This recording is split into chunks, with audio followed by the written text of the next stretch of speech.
అమ్మా జాను.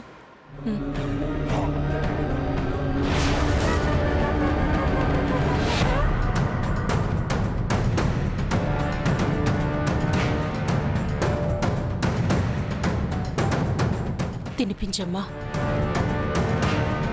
తినిపించమ్మా.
ఎన్ని మాటలు చెప్పావు? విశాలాక్షి నిశాని అని, దానికి ఏం తెలియదని, డిపాజిట్ కూడా రాకుండా చేసి రికార్డు మెజార్టీతో గెలుస్తానని, ఓడబొడుస్తానని తెగ డాంబికాలు పలికా. సీనియర్ అతిరథ మహారథులందరినీ కాదని నిన్ను నమ్మి నీకు ఎమ్మెల్యే టికెట్ ఇస్తే ఇదే నువ్వు చేసిన ఘనకార్యం? సార్, నేను సీరియస్గానే ప్రయత్నించాను. నా సర్వశక్తులు ఒడ్డాను సార్. కానీ ఆపు. ఒక నిశాని చేతిలో చిత్తుగా ఓడింది కాక నన్ను సీఎం అవ్వకుండా చేశావు. 10-20 సీట్లతో పోతే పెద్ద బాధ ఉండేది కాదు. కానీ ఒకే ఒక్క సీటుతో సీఎం పదవి చేజారిపోవడం అంటే తట్టుకోలేకపోతున్నాను. ఇప్పుడు నేనే ఏదో ఒకటి చేయాలి. సార్, మీరేమనుకోనంటే నా దగ్గర ఒక చిన్న ఐడియా ఉంది.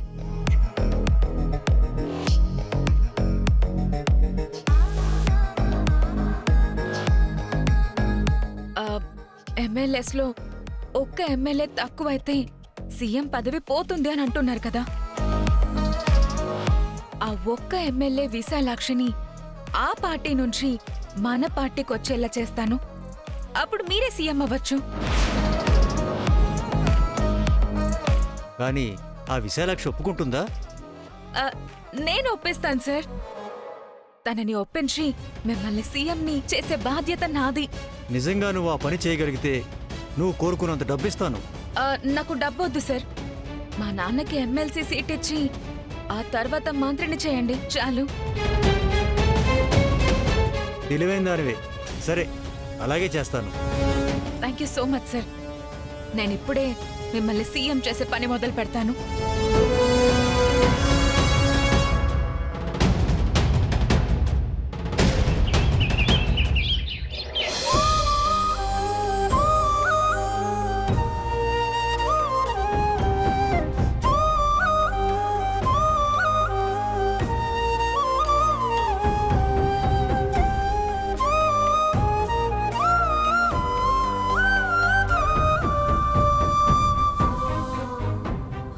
అమ్మ జాను, అబ్బాయికి ఏమిష్టమో ఏం వండుదావు అని అడిగితే నువ్వేం మాట్లాడవేంటమ్మా? ఏదో ఒకటి ఉండే అమ్మా, తినకేం చేస్తాడు? అదేంటి అలా మాట్లాడతావు? బాబుకిలా అయింది మన వల్లే కదా.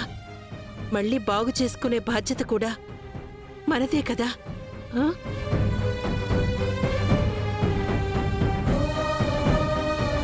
ఏంటమ్మా మాట్లాడావు? రండి రండి. ఏమైంది లక్ష్మి? ఆ? ఏం లేదండి. సరే, ఈ ఫ్రూట్స్ కట్ చేసి అబ్బాయికి ఇవ్వు. సరేనండి.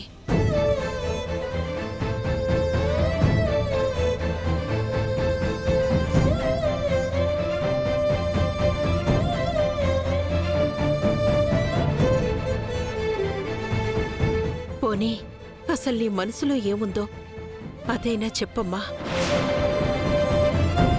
అప్పుడు చావు బతుకుల్లో ఉన్నవాణ్ణి నువ్వే బతికించుకున్నావు. మళ్ళీ ఇప్పుడేమో అసలేమీ పట్టనట్టుంటున్నావు. ఇదంతా మేమెలా అర్థం చేసుకోవాలి?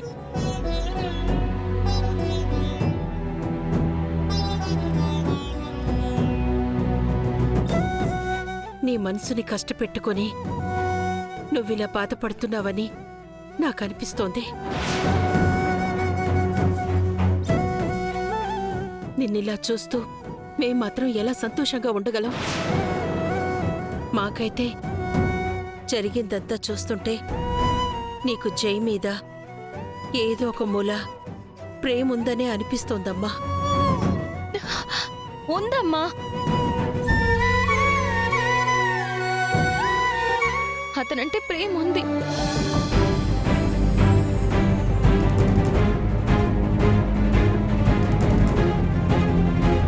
కానీ తనతో కలిసి బ్రతికే అంత ప్రేమ లేదు.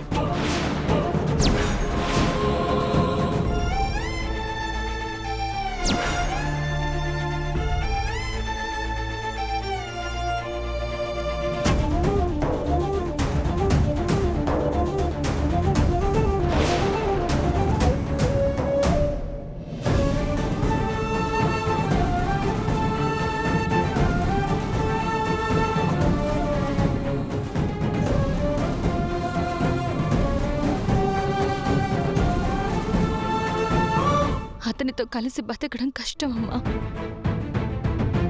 ప్రేమ పేరుతో తను చేసే పనులు భరించడం ఇంకా కష్టం.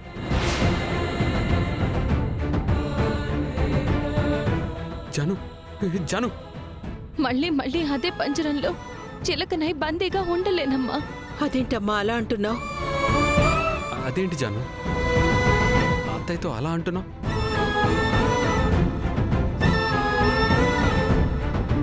ప్రేముందని ఒప్పుకున్నావు. అక్కడితో ఆగిపోతే అందరం హ్యాపీగా ఉండేవాళ్ళం కదా. కానీ నా హ్యాపీనెస్తో నీకు సంబంధం లేదు కదా.